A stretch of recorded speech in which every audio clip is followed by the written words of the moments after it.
Hi, Alan Stratton from As Wood Turns. As promised with this pumpkin video, in this video we'll make the stems. The idea came in visiting my son. He has some experience in making molds of real objects, and so we just had to put things together as we went. Got the idea, he has the materials. I went to the store, bought a pumpkin, focused on two pumpkins, one with a nice curly Q stem and another with a larger twist stem, and then he helped me make the mold. The mold is actually made by coating the real pumpkin stem with some varnish so that it would release, and then putting a paper cup over it and pouring silicone rubber around the top of the pumpkin stem. So some of the video is a bit rough, but it is what we did to make this pumpkin stem. The silicone rubber is a two-part compound. This happens to be food-grade silicone left over from my son's previous projects. One part is white, to which 10% by weight of blue is added to harden the batch. He uses a digital scale to measure the white, resets the scale, then adds the blue before thoroughly mixing the nasty stuff. He would have preferred a vacuum chamber to remove bubbles from the mix, but we did not have one available. Not a big deal for the pumpkin stem, since it is rough and any bubble may blend in. After mixing, he filled the plastic cup that we had anchored to the pumpkin. We made 2 molds, just in case. Some people ascribe human feelings to vegetables. So to be politically correct, I will apologize to my pumpkin. Oh, my little pumpkin, you've come a long way. You were such a little spot not that long ago, and now here you all are, all orange. And now I'm sorry I've had to put you through this, and I've been told I have to apologize to you, but yes, I guess I did paint your top of your head. In fact, I varnished you. Yeah, but never mind, that was for a good purpose.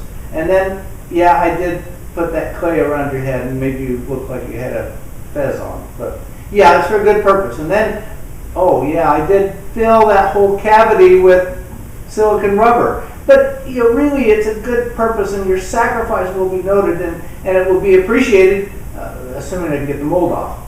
Yeah, but, well, let me just put it simply. If you need an apology, this is all you're going to get.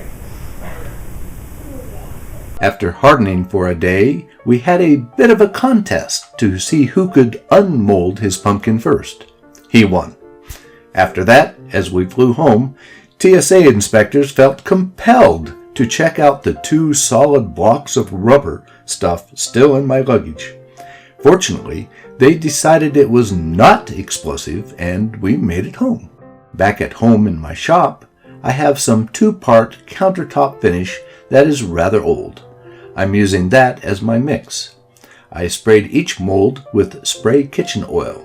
I measured out equal parts into separate cups, then added sawdust from my bandsaw to each cup and mixed it.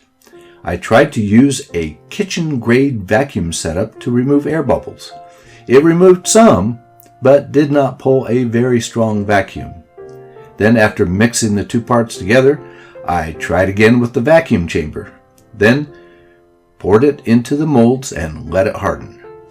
When it did not seem to be hardening, I put the molds in an oven at about 200 degrees for 30 minutes.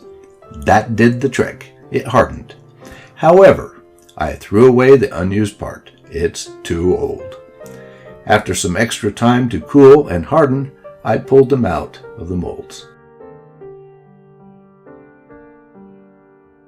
The next problem was how to clean up the stem. It has excess around the stem and an irregular bottom. I decided to try wrapping the stem with masking tape and holding it in my long-nosed jaws above a bump in the stem. This was enough to enable trimming back the stem with a small skew. Then I need a hole to insert a tenon to mount to the lid. I was barely able to drill the hole before the stem slipped in the jaws.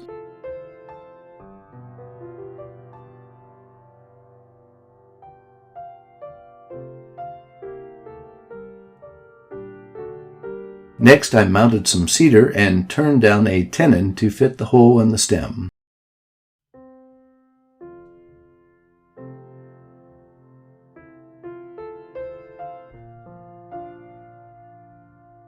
Then I glued the cedar to the stem with CA glue. Then set it aside to harden while I finished the pumpkin lid. After it hardened, I turned down the tenon to fit the hole in the pumpkin's lid. Then glued in the tenon with white glue. Next time, I think I will insert the wood tenon into the filled mold before it hardens. This was an interesting experiment in casting. I think it adds a touch of realism to my pumpkin. The stem's color is a random chance of the sawdust from my recent bandsaw work, a mix of padauk, walnut, and cedar. I like the twist and the final little tear on the stem. I'll have to do more realistic casting. I like how it turned out. We'll see you again next week for another wood turning video. Please give this video a thumbs up, subscribe, and tell your friends. Always wear your full face shield. Goggles are not enough. Until next week, this is Alan Stratton from As Wood Turns. Let's keep on turning.